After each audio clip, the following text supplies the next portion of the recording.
So I'm here today with Zach, and he helped out his English teacher creating a website. Can you tell me about that? Yep.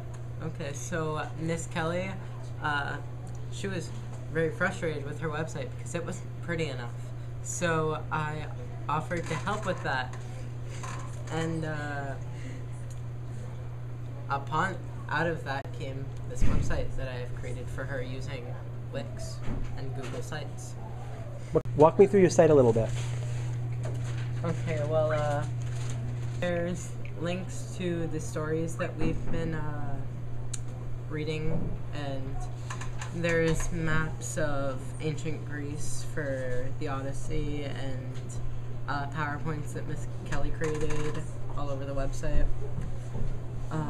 Different things. It's mostly a lot of links to other things, but it's got a pretty face. Oedipus the King, we did a lot about that. There was the history of Greek theater and a lot of there wasn't as much online. There was a lot of forms to fill out, which are located here, some quizzes. Now you've got a lot of stuff going on. You have music and animations. How did you do all that? Well, the Wix Editor pretty much takes care of all that for you. There's an add button, and from that there's a drop-down menu. You just add things. Like, it really just lists them out for you. It's very simple.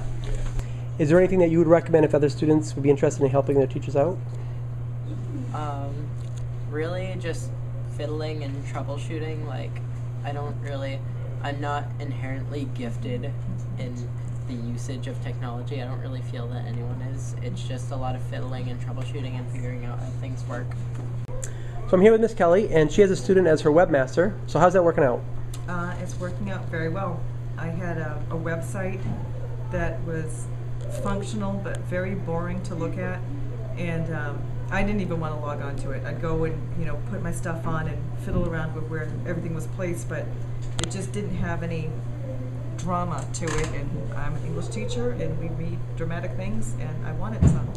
So I asked one of the students who I knew liked to play around with stuff like this a little bit, if he would help me jazz up my website so it was functional, but it had some tone to it, so when kids logged on to get their assignments, it would look like it'd make them feel how I wanted them to feel when they were reading. So on my original page to Beowulf, I had literally a page. It looked like a notebook, and it was hideous. It was on pink paper. That was the best I could do at that point to jazz it up. So I had all kinds of elements that I wanted to share with them. In particular, I wanted to do the history of Greek theater because they don't have a lot of experience with that. They know some gods, but they don't really appreciate the full history of it and the elements that we're still using today. So I chose some really symbolic things that I wanted on here, like the theater mass. And then we discussed the story of Oedipus and how tragic it was and how he was kind of caught in this web. And we talked about the prophet Tiresias and how Oedipus made fun of him, and he was supposed to hear prophecies through crows.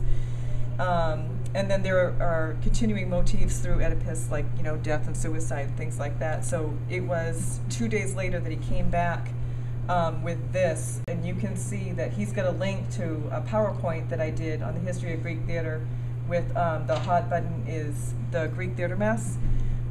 He's got a man running, which is wonderful because Oedipus was it was almost like he was running away from himself.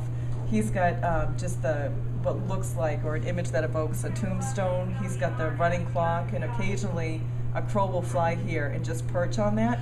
So it's almost as if he understood the story before we did the story, because he knew what I was looking for, and it was well done. All right, so Zach was really almost intuitive at knowing what I wanted, but we had creative differences at times about what the product should look like and what it did look like. So this is my intro page, and he's got some great things on here that I wanted, but then we have these flashing whirly pinwheels where I feel like I'm at a carnival, and I don't want that feeling on the page. So that's one thing. Like we share editing in this, so I'm going to go back and take those out because it's just a bit too much flash for what I need.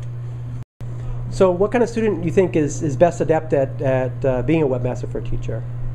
I don't think they have to be overly technically proficient. What they have to be is like willing to play with the stuff and just have a real invested effort in you as a person. If you have a good relationship, they will come back almost every day and ask you, did you like what I did? What else do you need? And it's fantastic.